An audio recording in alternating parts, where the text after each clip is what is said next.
ар бир мамлекет өзүнүн жарандарына милдеттер кирет да, мисалы билим берүүгө, ооруканаларга, жанагы улуттук коргоо органдарына, биздин армияны каржылоо үчүн акча каражаты керек. Ошол акча каражаты салыктан чыгат.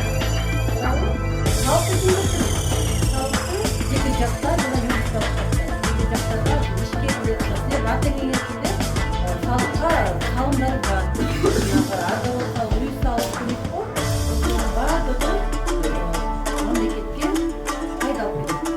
Анан ишканалар болсо юридикалык жактарды ишканалар берет. Баардыгы салык төлөйт. Салыктан түшкөн каражаттарга ошол эле кайра өзүнчө күч алат.